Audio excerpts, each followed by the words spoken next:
네, 지난 시간에 이어서 또 이 자리에 섰는데요.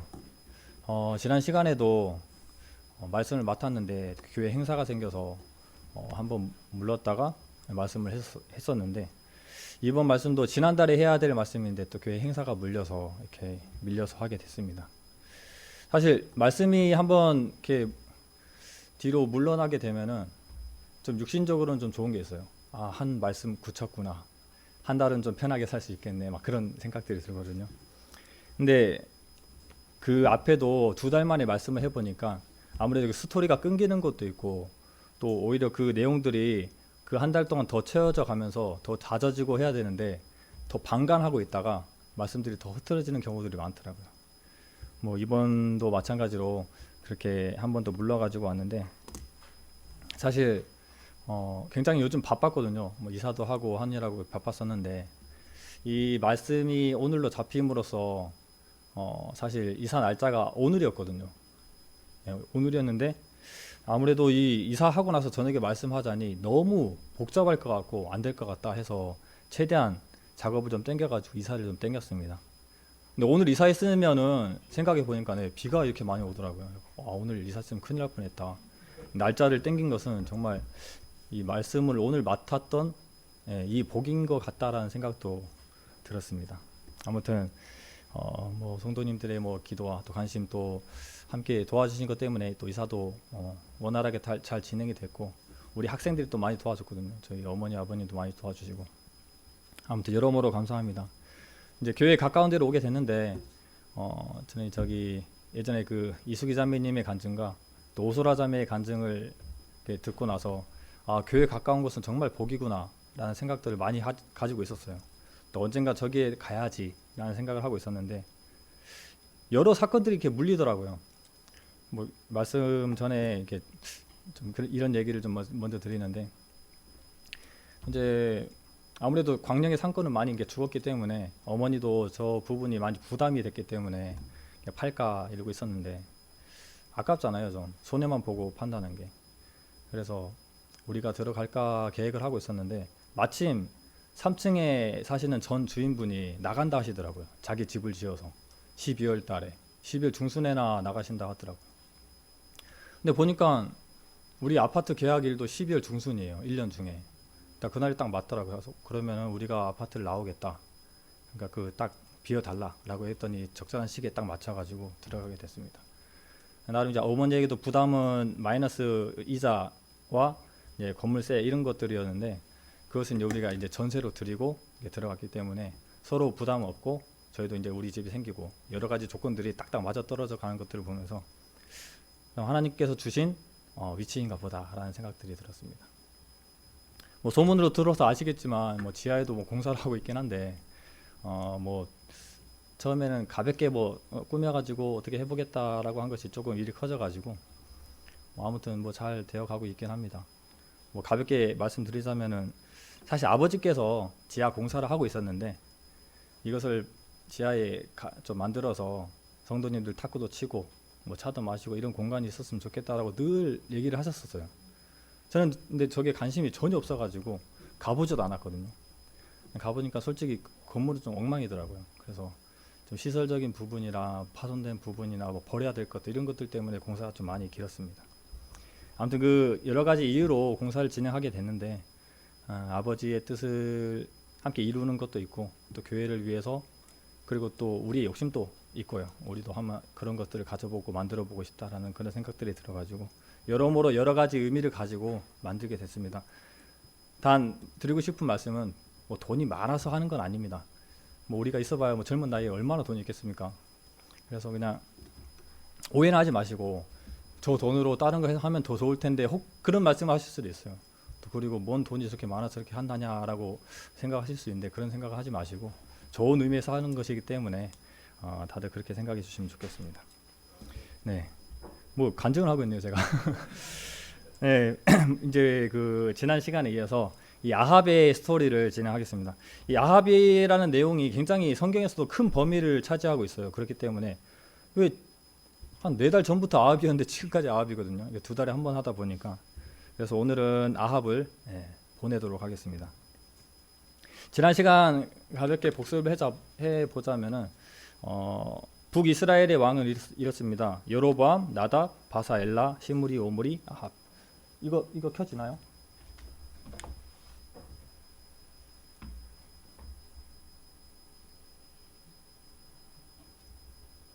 네, 이쪽 거 켜주시고요.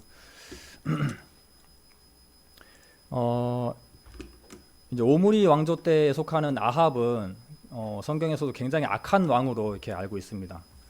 이 오므리 왕이 국내에는 평화를 유지하고, 그리고 유다에는 우호적 관계를 가지고 있고, 그리고 베니게인들과 긴밀한 유대 관계, 그리고 아람 쪽에는 강경책을 가지고 있었던 사람인데, 이 사람의 아들이 이제 아합입니다.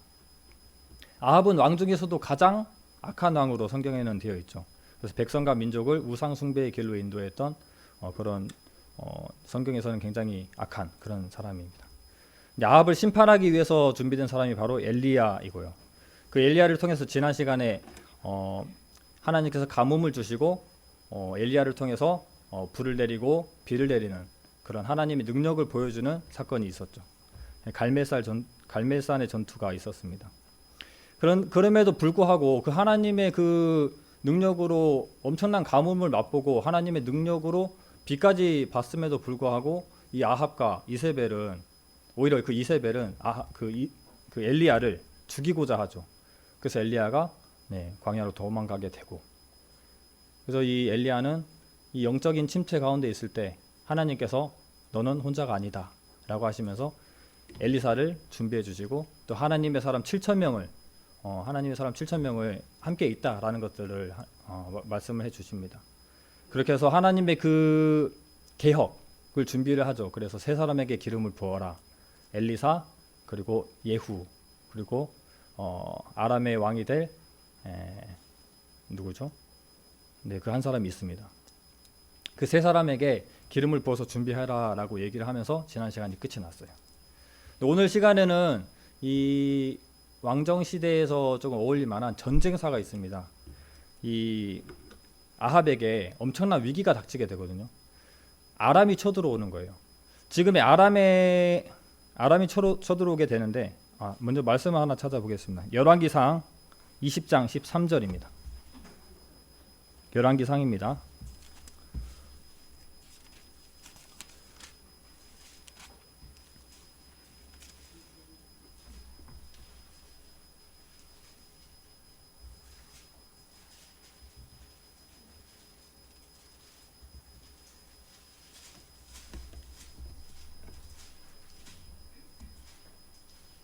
이거 어떻게 나오나요?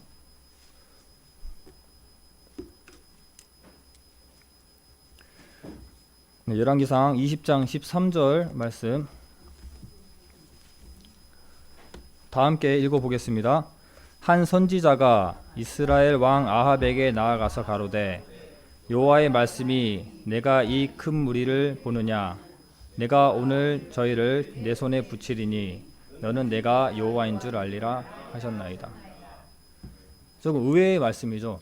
아합은 굉장히 악한 사람이었는데 그 군대를 아합에게 붙이겠다라고 말씀을 하고 있습니다. 이때 우리가 한 번 더 복습의 개념으로 그 아람의 상황을 좀 알아야 돼요.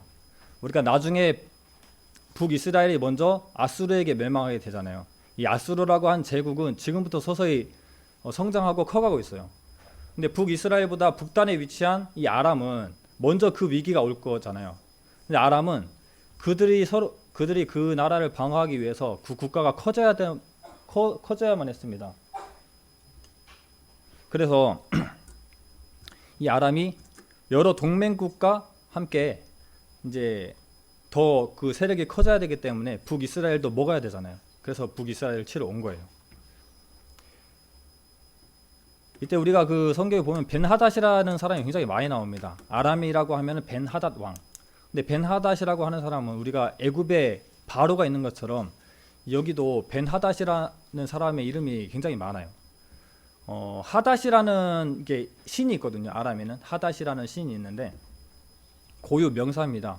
근데 벤은 아들을 얘기하거든요. 그러니까 그 신의 아들, 하닷이라는 신의 아들이라는 굉장히 대단한 이름이에요. 벤하닷이라는 것은 그 나라에서는.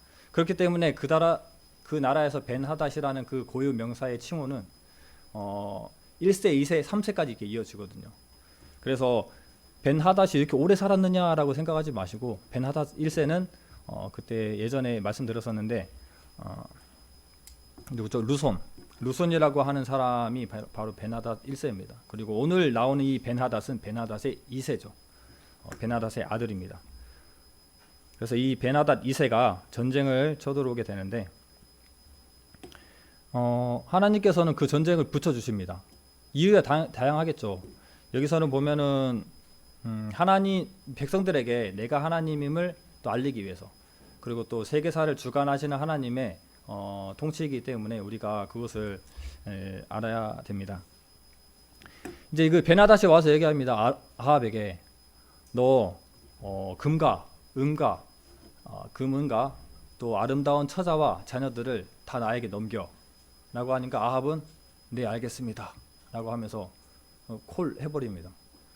그런데 이제 그것도 좀 부족했는지 벤하닷이 너 금과 은과 아름다운 아내들과 자녀, 그리고 내가 가서 직접 보고 좋은 것들 다 취해서 가져가겠어 라고 했더니 아합이 그거는 좀 곤란한데, 이 자기 그 보좌관들하고 이야기를 합니다. 이렇게 한다는데 내가 허락을 해줄까 라고 했더니 보좌관들 절대 그렇게 해서는 안 됩니다. 그래서 아합이 나름의 진짜 인생에서 정말 멋진 말을 해요. 아합이 그들에게 가가지고 가서 내가 그것을 승인할 수 없습니다 라고 얘기하니까 이 벤하닷은 어떻게 해요? 수많은 군대를 끌고 왔는데, 수많은 나라 도시국가의 나라들을 끌고 왔는데 이 하룻강아지 같은 이스라엘이 거역을 한단 말이죠. 너희 나라 잿더미로 만들어 버릴 거야. 너 정말 미친 거죠, 아합이. 그렇죠. 그래서 벤하닷이 너희 나라를 잿더미로 만들어 버리겠다 라고 얘기했더니 아합이 갑옷을 입은 자가 갑옷을 벗은 자 같이 자랑치 못할 것이다 라고 얘기합니다. 이 말은 우리나라 속담으로 얘기하면은 속담이 아니죠. 우리나라 말로 하면은 길고 짧은 것은 대봐야 됩니다 라고 받아치는 거예요. 되게 멋있잖아요. 근데 이 아합은 하나님의 그 말을 의지했는지는 모르겠지만 어찌됐건 금과 은과 모든 것들을 다 빼앗길 바에는 전쟁하는 게 더 낫겠잖아요. 아마 그런 선택을 했을 겁니다. 그래서 아합이 하나님의 음성을 가지고 온 선지자에게 누가 먼저 갈 거냐, 누가 도울 거냐라고 했더니 소년 232명. 뭐 소년이라고 해서 우리가 뭐 대원이나 이런 애들 같은 쪼매한 애들을 얘기한 게 아니고 아마 20세 정도의 군대 되는 청년들을 얘기할 겁니다. 232명과 아합이 먼저 앞서서 싸우고, 또 아합은 이스라엘의 자손 7,000명과 함께 전쟁을 하러 갑니다.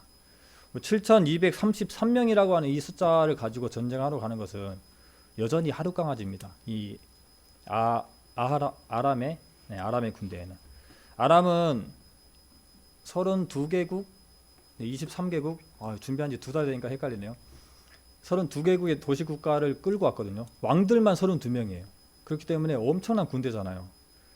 거기에 비하면 정말 아무것도 아닌데, 이 벤하닷이 약간 좀 그 방심을 했던 것 같죠. 대낮에 이제 술을 먹고 즐기고 있었어요.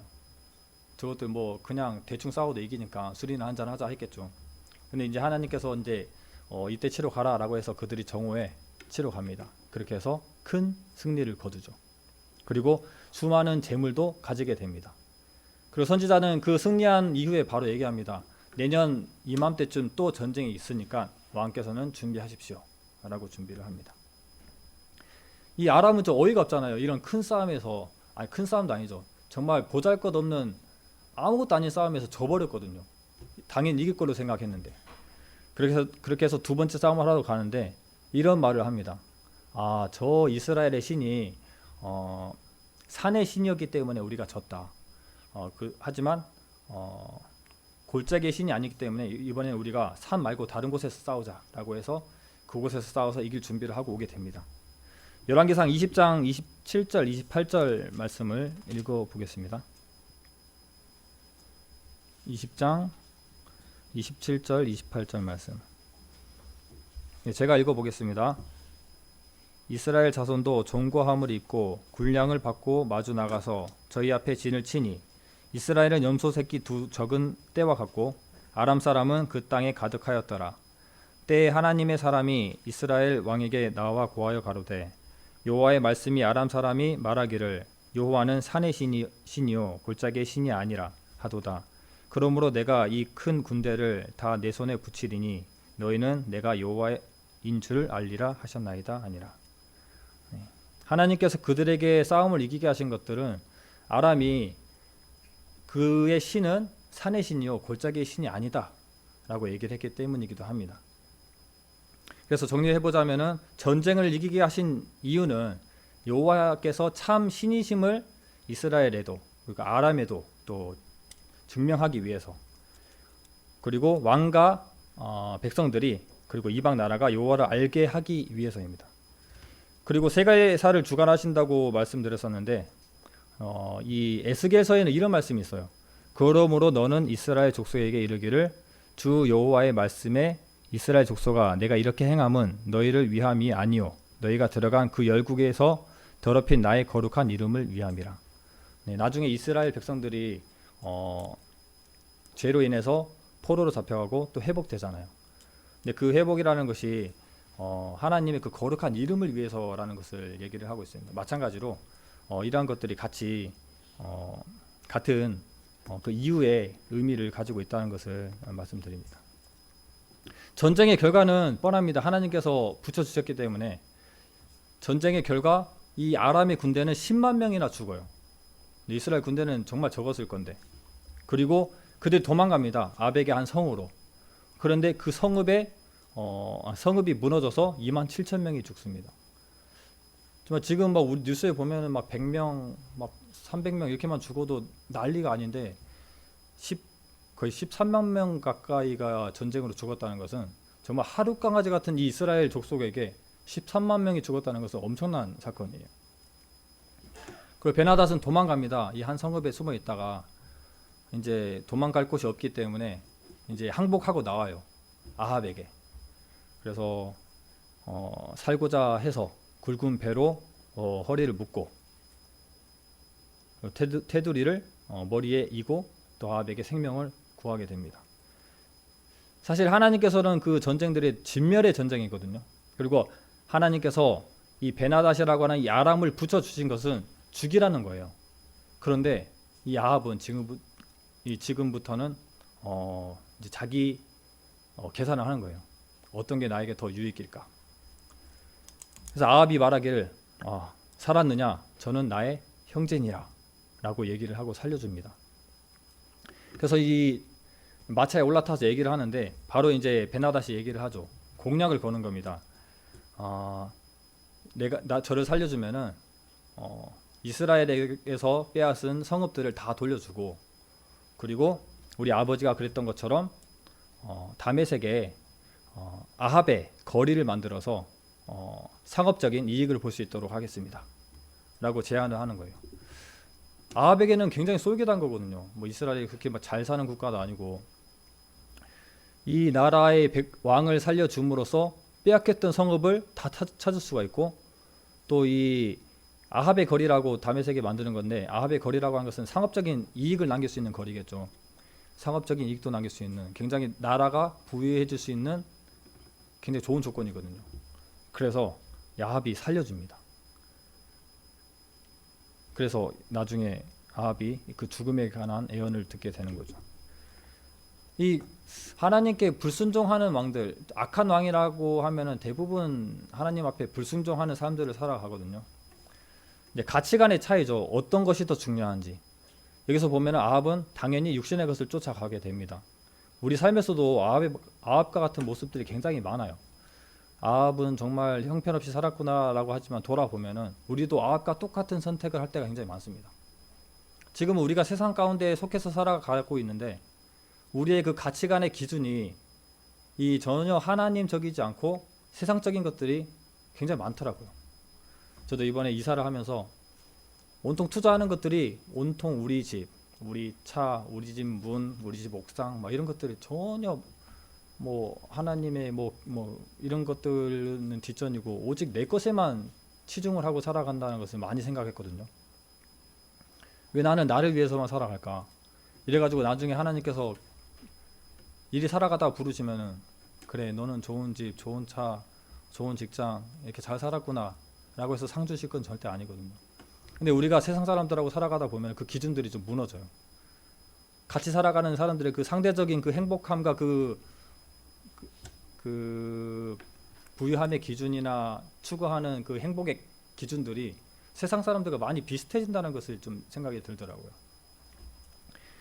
이 아합도 마찬가지로 하나님의 것을 기준으로 한다면은 단번에 죽이고 그러니까 순종하는 삶을 살았어야 되는데 그렇지 못한 모습을 보거든요. 이 성경에 보면은 많이 나오잖아요. 순종이 제사보다 낫고 듣는 것이 수양의 기름보다 낫다. 마태복음에는 이런 말씀이 있습니다. 오직 너희를 위하여 보물을 하늘에 쌓아두라. 거기는 좀이나 동록이 해하지 못하며 도적이 구멍을 뚫지도 못하고 도적질도 못하느니라. 내 보물이 있는 곳에는 내 마음도 있느니라. 이 말씀에 이어서 무엇을 먹을까 무엇을 마실까 염려하지 말라 라고 말씀하시면서 결론적으로 너희는 먼저 그의 나라와 그의 의를 구하라. 그래야면 이 모든 것은 너희에게 더하시리라 라는 말씀으로 이어집니다. 그래서 굉장히 우리 삶 가운데 중요한 겁니다. 왜냐하면 이 부분들을 우리가 상실을 하고 살아갈 수 있기 때문이거든요.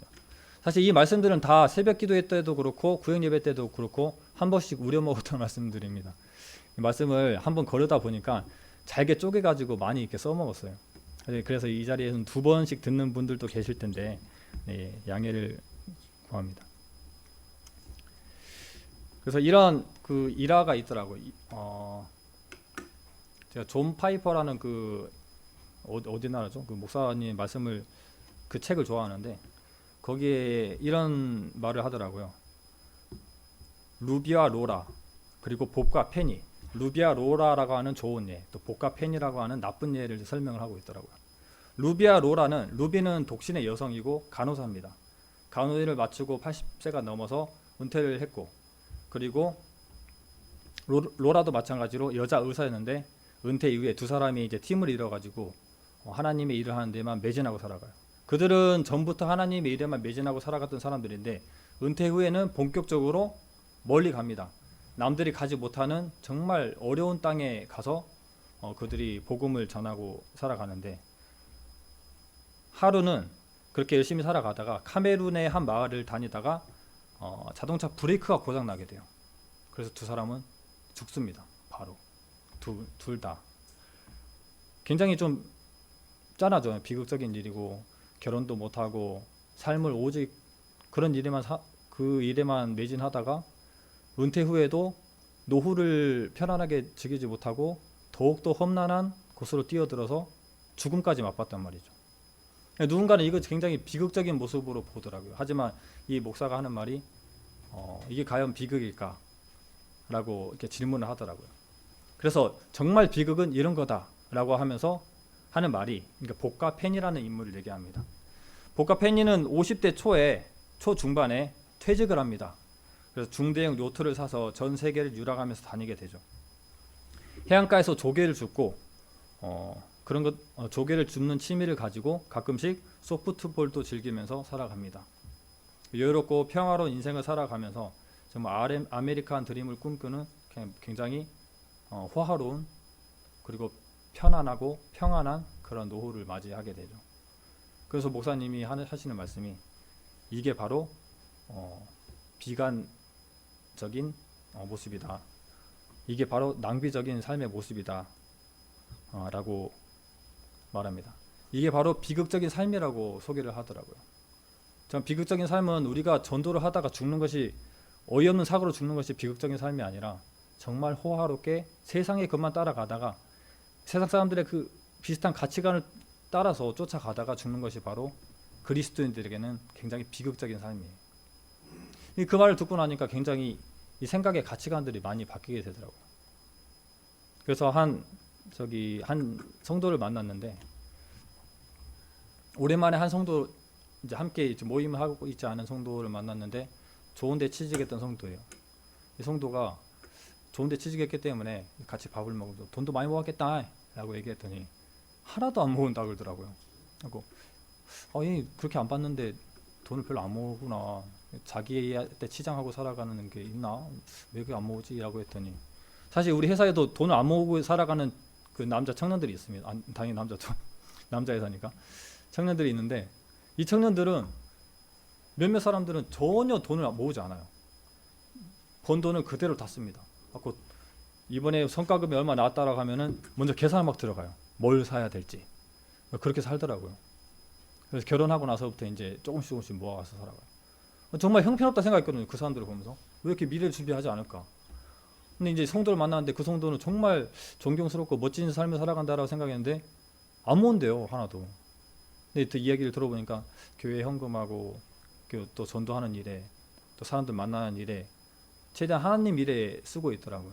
그러면서도 너무 거기에만 쓰는 건 아닌가라는 고민을 하길래 조언해 주기를, 그래 너무 그런 일만 쓴다, 좀 모아라 라고 조언해 주고 집에 왔는데, 가만 생각해 보니까는 물론 우리도 삶에서 어떤 일이 어떻게 생길지 모르기 때문에 준비해야 될 것들은 있어요. 근데 내 삶과 비교해 보니까 너무 좀 차이가 나더라고요. 정말 하나님께서 원하시는 삶은 혹 저런 삶이 아닐까라는 생각들이 좀 들었었어요. 그래서 적당히 내 삶 가운데 약간의 조율이 좀 있었습니다. 근데 그런 영향을 좀 받고 있었는데, 이 아합의 모습을 보니까 생각이 나더라고요. 이 가치관이 달라요. 세상 사람들, 갖고 싶은 게 세상의 기준이란 말이죠. 하지만 그리스도인들은 달라야 됩니다. 오직 하나님의 일, 또 하나님의 말씀에 순종하는 그러한 삶에 더욱더 큰 가치를 가지고 우선순위를 가지고 살아가지 않나 라는 생각들을 이 아합의 모습을 보면서 생각했습니다. 이후에 보면 좀 이상한 말씀이 나옵니다. 선지자 구타하는 사건이 나오는데, 덥지 않나요? 저만 더운가요? 뭔가 더우니까 좀 졸린 분위기라서. 이 선지자를 때리는 사건이 나와요. 한 선지자가 다른 동료에게 날 치시오라고 했더니, 나 왜 내가 널 치냐, 안 칩니다 라고 했더니, 당신은 내 말에 순종하지 않았기 때문에 가는 길에 사자에게 죽임을 당할 겁니다 라고 해서 둘이 헤어지자마자 사자에게 죽임을 당합니다. 그 다른 동료에게 또 말하거든요. 나를 치시오라고 했더니 그 사람은 좀 다르게 정말 뒤지게라 그래야 되나, 쥐어터진 좀 심하게 상하도록 두들겨 팹니다. 그렇게 해서 이제 얼굴을 가리거든요. 막 퉁퉁 부어가지고. 이것은 이 아합이 불순종한 걸 얘기해요. 선지자의 말에 순종해야 되는데 순종하지 않은 것을 고발하고 있는 내용이기도 합니다. 그래서 얻어맞은 이 사람은 이 아합에게 메시지를 전하러 가거든요. 이제 아합에게 메시지를 전하러 선지자가 아닌 척, 평민인 척, 그 왕에게 재판을 구하는 척 갑니다. 가서 얘기를 합니다. 한 사람이 포로를 나한테 맡기면서, 전쟁 중에 한 사람이 포로를 나에게 맡기면서 이 사람을 꼭 지켜라. 이 사람을 지키지 않으면 너가 생명으로 대신하든지 은 몇 달란트로 대신하든지, 그러니까 생명으로 대신하든지 돈으로 대신하든지 해야 될 것이다 라고 했대요. 이 사람은 포로를 지키고 있었는데 아무래도 전쟁이 바쁘잖아요. 바빠서 이리저리 일을 보는 가운데 포로가 없어져 버린 거예요. 그래서 이 억울한 일에 관해서 아합에게 물어보니까 아합이, 네가 결정한 대로 네가 물러라. 네가 결정한 일이니까 네가 책임져야 한다. 즉 네가 맡았으니까 네가 돈을 물으든지 목숨으로 대신하든지 해야 된다 라고 얘기를 해요. 굉장히 좀 올바른 판단이잖아요. 아합은 본인을 가지고 한 얘기인지 모르고 그렇게 결정을 해서 들려줍니다. 그래서 이 선지자가 이제 수건을 딱 벗어요. 근데 아합도 딱 보니까 선지자구나 라는 것을 알고 이제 말씀을 하죠. 열왕기상 20장 42절에 보면, 내가 멸하기로 작정한 사람을 내 손으로 놓았은즉 내 목숨은 저의 목숨으로 대신하고 내 백성은 저의 백성으로 대신하리라. 그래서 왕과 백성이 죽을 것이다 라는 것에 대한 예언을 받게 됩니다. 이것을 보면 좀 유사한 스토리가 생각나죠. 그 나단 선지자가 다윗에게 죄를 돌아보게 하도록 한 얘기. 다윗이 굉장히 치욕적인 음란한 죄를 지었어요. 거기에 대해서 이 나단이 그의 잘못을 지적하기 위해서 가축 부자가 있고 가축이 한 마리밖에 없어서 정말 자식같이 키우는 가난한 사람이 있어요. 근데 이 가축에 많은 이 가축 부자가 손님을 대접하는데 이 한 마리만 키우고 있는 이 양을 뺏어가지고 들었단 말이죠. 그랬더니 이 다윗이 화가 나가지고 그럼 죽일 놈이 어디 있냐 라고 했더니 바로 당신입니다 라고 얘기를 하는 거죠. 마찬가지입니다. 이 말씀도 이 아합이 자기의 잘못을 돌아볼 수 있도록 다른 사건인 척하면서 그의 잘못을 지적하는 거죠. 그리고 이 아합이 그래도 좀 정신을 차려야 되는데 이 엄청난 그 죽음에 대한 예언의 말씀을 들었음에도 불구하고 또 다시 악행을 하게 돼요. 그래서 우리가 아합이라고 하는 사람에 관해서 가장 잘 알고 있는 스토리인 나봇의 포도원 사건이 바로 이어집니다. 열왕기상 21장 2절 말씀을 한번 보겠습니다.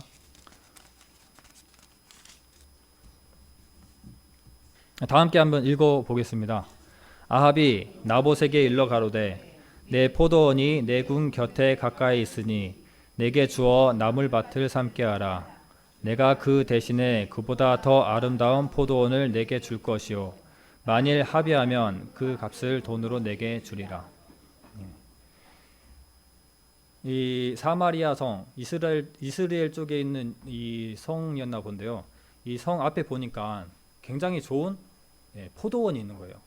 근데 이 포도원을 헐고 이 나물밭을 만들면 좋겠다라고 생각을 했대요. 왕이 무슨 나물밭이 단가 싶죠. 농사를 짓나 왕이 일을 하고 싶은가 이런 의문도 들겠지만 이 나물밭은 히브리어로 해석하면은 정원이라고 얘기해야 정확합니다. 나물이라고 하는 것은 야라크라고 해서 야라크는 녹색 식물을 다 싸잡아서 이 야라크라고 하거든요. 나물이라는 표현보다 녹색 식물이 더 맞아요. 그리고 밭은 이 간이라고 하는 히브리어인데 이것은 정원을 얘기하거든요. 그러니까 녹색 정원. 그러니까 정원을 가꾸고 싶어서 이 포도원을 갖고 싶어 하는 겁니다. 그래서 이제 하루는 나봇에게 가가지고 이 포도원 나에게 팔아라 라고 얘기했는데 이 나봇이라는 사람이 포도원을 팔지 않죠. 왜냐하면 이스라엘 사람들은 땅이 자기의 기업이지만 자기의 것이라는 걸로 생각하지 않아요. 왜냐하면 하나님께서 주신 것이기 때문에 절대 남에게 쉽게 팔 수 없습니다. 그게 하나님의 법이에요. 그래서 조상 대대로 물려온 땅이기 때문에 이것은 남에게 팔 수 없도록 하나님의 법이 되어 있다 라고 해서 주지 않습니다. 근데 아합이 좀 더 설득력 있게 얘기하거나 아니면은 더 강하게 어떻게 얘기를 할 수도 있는 건데 그냥 삐집니다. 삐져서 집에 와서 밥도 안 먹고 한쪽에 누워가지고 좀 땡깡을 부리고 있어요. 그래서 이세벨이 딱 보더니 왕이 그래서야 되겠습니까? 내가 저거 뺏어 줄 테니까 밥 드십시오. 오히려 이세벨이 더 좀 남성스럽죠. 더 세죠. 이세벨의 영향을 굉장히 많이 받아서 악해진 아합입니다. 그래서 이세벨은 어떻게 그 땅을 뺐느냐? 거짓 증인을 세우는 거죠. 이 거짓 증인을 왕의 인장 도장, 왕의 도장을 가지고 조서를 내립니다. 이 사마리아 사람들에게 이 거짓 증인을 세워서 이 나봇을 죽이도록 하나님과 왕을 욕되겠다라는 거짓말을 해서 죽이도록 해라 라고 있는 조서를 계속 내리게 돼요. 그래서 나봇을 앞에 세우고 사람들에게 두세 사람의 증인이 있으면 되기 때문에 두 사람의 증인을 세워가지고 하나님과 왕을 욕되겠다라고 해서 밖으로 데리고 와서 돌로 쳐 죽입니다. 하나님 보시기에 선한 사람인데도 이렇게 좀 처참한 죽임을 당해버려요. 그만큼 아합이 악행을 하는 모습을 얘기해주고 있습니다. 죽이라는 베나닷은 죽이지도 않고 그가 그 포도원 하나 가지려고 선량한 사람을 죽인다는 말이죠. 굉장히 악한 모습입니다. 이때 이제 우리가 이 사건의 주인공 역할을 하고 있는 엘리야가 이제 오랜만에 나오게 되는데요. 이제 엘리야는 이제 아합에게 경고를 하러 오게 됩니다. 열왕기상 21장 19절 말씀 다 함께 읽겠습니다. 너는 저에게 말하여 이르기를 여호와의 말씀이 내가 죽이고 또 빼앗았느냐 하였다 하고 또 저에게 이르기를 여호와의 말씀이 개들이 나봇의 피를 핥은 곳에서 개들이 내 피 곧 내 몸의 피도 핥으리라 하셨다 하라. 네. 이외의 말씀들을 보면은 내게 속한 남자는 모두 죽을 것이다. 그리고 여로보암의 집 그리고 바사의 집처럼 될 것이다. 여로보암의 집과 바사의 집은 그 집안이 멸절되었죠. 그 이후에도 다른 왕들도 그랬지만. 그리고 개들이 이스라엘 성 곁에서 이세벨을 먹을 것이다. 그리고 아합에게 속한 자로서 성읍에서 죽은 자는 개들이 먹고 들에서 죽은 자는 새가 먹을 것이다. 우리가 죽음 이후에 열조의 조상의 그쪽에 들어가는 사람들이 있고 그렇지 않은 사람들이 있고 혹은 정말 악하게 산 사람들은 개들이 먹고 새들이 먹고 이렇게 되잖아요. 아합도 마찬가지로 악한 사람 중에 굉장히 악한 사람이기 때문에 그의 죽음도 굉장히 처참한 죽음으로 예언이 됩니다. 집안의 멸절과 처참한 죽음, 이 두 가지의 예언을 듣게 됩니다. 근데 참 의외로 정말 좀 꼴보기 싫은 것 같아요. 아합은 회개를 해버려요. 이 상황에서. 이 뒤에 보면은 아합이 이 모든 말씀을 들을 때에 그 옷을 찢고 굵은 배로 몸을 동이고 금식하고 굵은 배에 누우며 행보도 천천히 한지라. 자기의 그 들은 예언을 정말 크게 생각하고 낮아진 마음으로 행동도 느려지고 회개해버려요. 우리가 봤을 때 굉장히 정상적인 회개의 모습이지만 정말 회개 없이 살았으면 좋겠다는 생각이 들 정도로 이 이야기를 듣다 보면 그런 생각들도 들어집니다. 하지만 이 회개를 통해서 하나님께서는 용서를 해주시거든요. 약간의 용서. 아합의 때에 그것을 이루지 않고 아합의 아들의 때에 그것을 이루겠다라고 그것을 물러주십니다. 그렇게 해서 이 아합의 이 예언이 아합의 그 죽음의 예언이 그의 아들 아하시아 그리고 여호람에게서 이루어집니다. 우리가 한 가지 좀 의심할 수 있는 부분이기도 한데 아하시아 왕 때 안 이루어지고 여호람에게서 이루어져요. 근데 둘 다 아들입니다. 네, 여호람은 그의 손자가 아니고 그의 둘 다 아들이기 때문에 그 아들 때에 말씀이 이루어지는 것은 맞다라고 말씀을 드립니다. 그래서 이 아합의 겸비함을 보고 재앙이 그 아들 때에 넘어갔다라는 것들을 말씀드립니다. 좀 불쌍하지 않죠, 아합이. 저도 방금 말씀드렸지만은 꼴보기 싫다는 말을 들었어요. 왜냐하면 악한 사람이기 때문에 좀 더 처참하게 죽었으면 하는 생각들이 있을 거예요. 악한 사람이기 때문에 잘 되지 않았으면 하는 생각들이 듭니다. 이것도 전에 말씀드린 바가 있는데 회사에서 이제 5만 원이 나오더라고요. 그래서 가난한 사람들을 돕는 데 한번 써봐라 라고 하면서 각각 5만 원을 주더라고요. 운전실에 앉아서 전기로 뭐 환원 올려 이렇게 앉아가지고 이야기를 하는데 어떻게 써야 되냐 라고 하면서 누구는 교회 헌금할 거다, 누구는 저기 뭐 어디 복지센터에 주고 올 거다. 근데 한 친구가 저기 보육원에 찾아가서 치킨이 아닌 거 들고 가서 애들하고 함께 시간을 보내면서 주고 올 거다라고 하길래 정말 그거 의미 있다 라고 해서 다들 그렇게 한번 해보자 라고 했는데 한 사람이 또 다른 방향을 또 얘기하더라고요. 그쪽은 시에서 지원을 많이 받으니까 마을에서 그런 소년소녀 가장들을 찾아서 그렇게 챙겨주는 것도 더 의미가 있을 거다라고 했더니 그것도 괜찮네요. 그쪽은 또 쏠렸어요. 그래서 그게 괜찮겠다라고 하고 있었는데 또 생각할수록 그 가난이 아니고 불쌍한 사람의 기준들이 더 이렇게 멀리 가더라고요. 출근을 하는데 한 TV에서 저기 시리아 난민과 아프리카 사람들에 관한 그런 힘든 모습들을 많이 보여주더라고요. 아프리카 한 아이들이 하루 종일 뜨거운 그 재를 태우면서 재를 만들어서 파는데 하루 팔아야 하루 먹을 것이 나와요. 근데 거기에 보니까 정말 우리 하은이 같은 그런 애기들도 있고 뭐 초등학생만한 그런 아이들도 있고 한데 일터로 나가서 일을 하고 와서 아이들 또 어머니는 자기는 먹지 않고 아이들 또 먹고 하더라고요. 그 모습 보니까 너무 마음이 아프더라고요. 그래서 그래, 가난한 사람, 솔직히 이 우리나라는 가난해도 굶어 죽을 사정까지 간 사람은 그렇게 많지는 않기 때문에 여기에다가 5만원을 보내야 되겠다. 이게 가장 불쌍한 사람이다 라는 기준을 두었거든요. 뭐 아직은 뭐 가방 속에 덩그러니 있긴 한데, 그리고 또 생각을 했어요. 이 말씀을 준비하다가 생각이 나더라고요. 정말 누가 가장 불쌍한 사람일까? 부유하고 넉넉하지 못해서 살아가는 사람들에 대해서 5만 원을 채워주는 것도 굉장히 좋은 의미이지만, 이 가난함의 기준에서 보니까, 이 아합을 보니까 이 불쌍한 기준에서 보면, 정말 영적인 기준에서 보면은 불쌍함에서는 최고봉이겠다는 생각이 들더라고요. 아합만큼 불쌍한 사람이 있을까?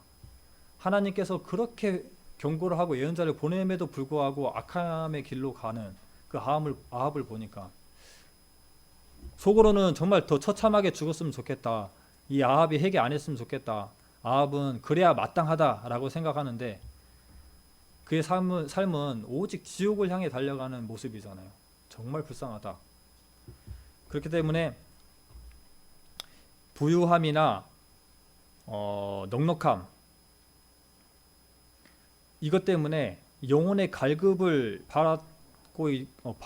받으면서 살아가는 지금 시대의 많은 사람들이 오히려 더 불쌍한 사람이다라는 생각이 들더라고요. 회사에서 많은 사람들을 만나고 세상 가운데서 많은 사람들과 부딪히는데, 다 부유하고 넉넉하게 살아가는 사람들이 또 많이 있거든요. 근데 그런 사람들은 또 하나님을 찾을 생각을 정말 1도 안 해요. 오히려 그런 사람들이 정말 불쌍한 사람이다라고는 영적인 기준에서 생각이 좀 들어졌습니다. 그래서 이 불쌍한 아합은 결국 이 죽음을 맞이하게 됩니다. 이제 아합의 죽음에 관한 예언에 관해서 말씀을 드리겠습니다.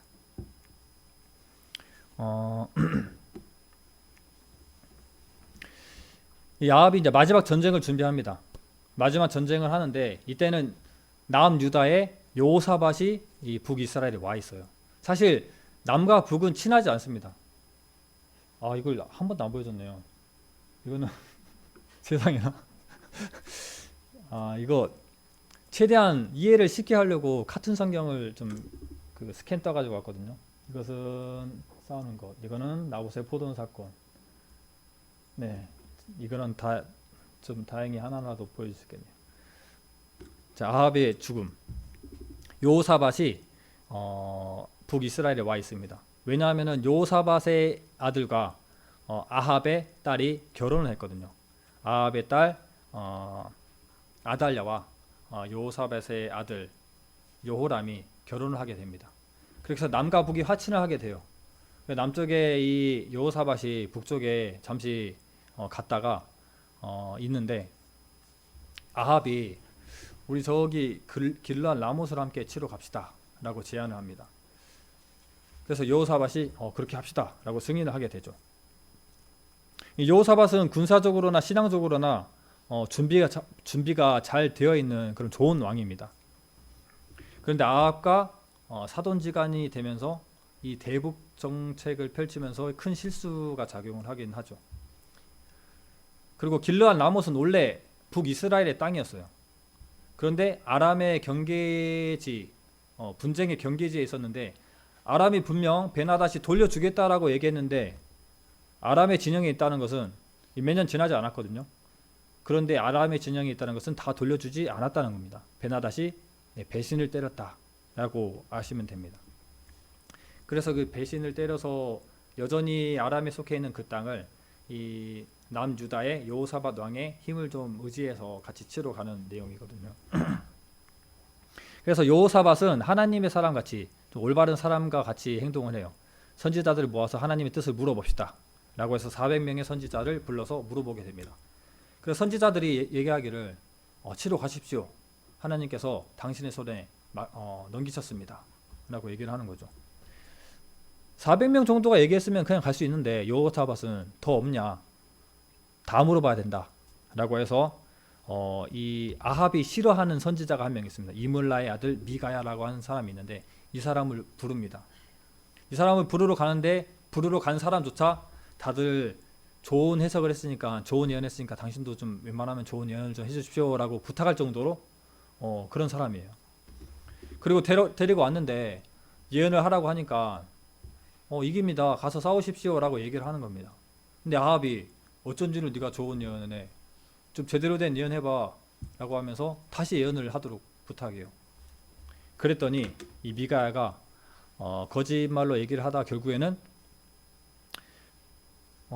백성들이 양떼 목자 잃은 양떼처럼 이렇게 헤맸다라고 얘기를 하는 겁니다. 즉 왕이 죽을 것이다라고 얘기를 하는 거죠. 그러면서 이 하나님의 그 어전 회의의 내용을 얘기를 합니다. 열왕기상 22장 17절을 한번 볼까요? 22장 17절.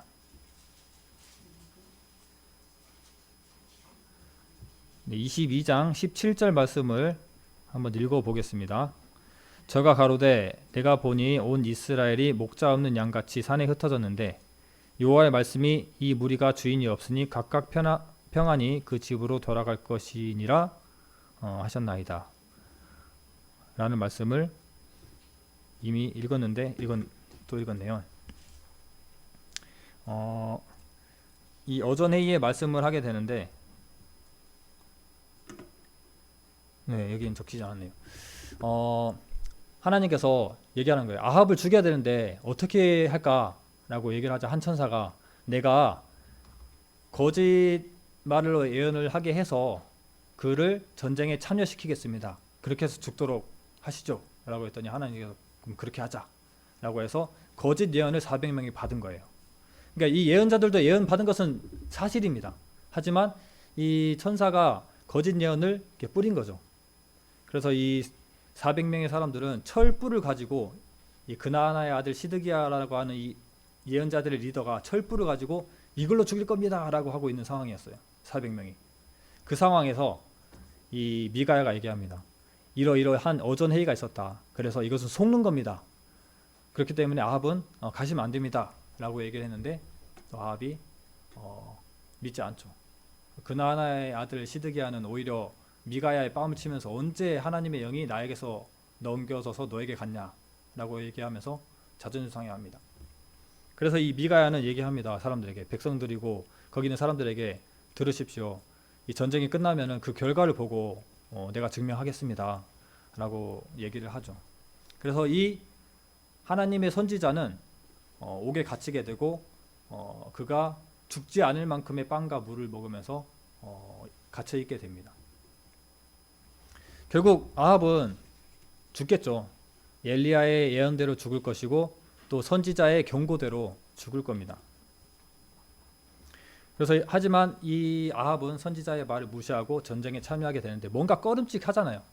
그래서 이 여호사밧, 남쪽 유다 여호사밧에게 당신이 왕의 의복을 입고 가십시오. 나는 일반 병사의 의복을 입겠습니다 라고 해서 싸우는데 싸우다 보니까 그쪽 아람 진영에서 왕이 아니다 라고 알아버렸어요.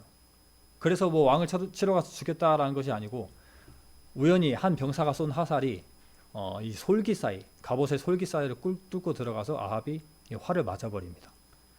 하나님이 역사하시겠죠. 하나님께서 쏜 화살일 겁니다.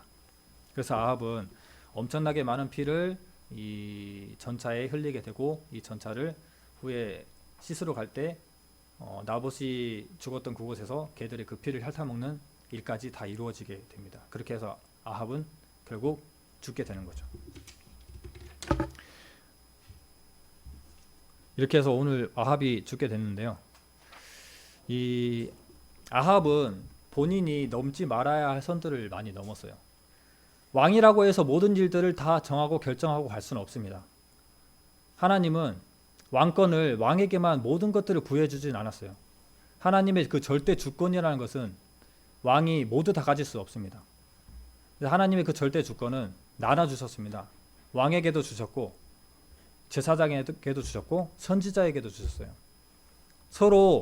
서로의 그 권리와 권위를 침입할 수는 없습니다.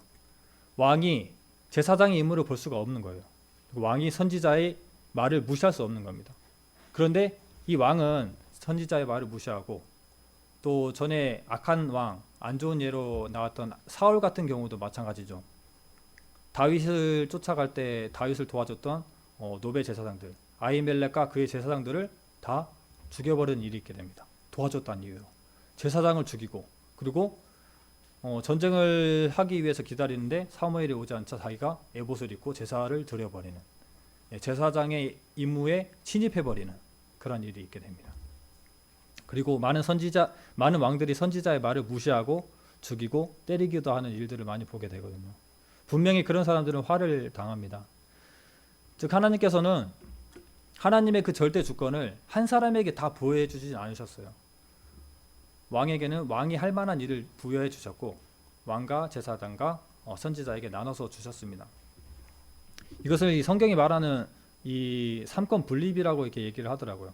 뭐 이건 절대적인 얘기가 아니고 이제 한 개혁가 존 칼빈이라고 하는 사람이 이 개혁가라는 사람이 이것을 가지고 스위스 제네바에 이제 하나님의 도시에 영향을 크게 주게 됩니다. 그래서 그 도시는 굉장히 하나님의 것으로 채워진 질서 있고 하나님의 것이 가득한 그런 도시가 됐거든요.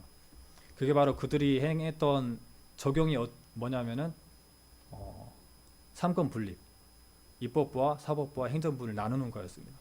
그래서 서로에게 침범할 수 없고 각자의 권위를 가질 수 있도록 그 일을 행함으로써 그 민주주의인 지금 우리나라에게도 그러한 일들이 이렇게 넘어오게 됐죠. 뭐 그쪽이 뭐 시초였다라고 얘기를 하는 것들을 봤는데 아무튼 절대 주권을 한 사람이 가지진 않습니다. 이 아합도 마찬가지로 절대 주권을 자기가 다 쥐고 살아갔기 때문에 좀 안 좋은 결말을 당하게 됐는데 사람은 누구나 다 왕 되기를 원해요.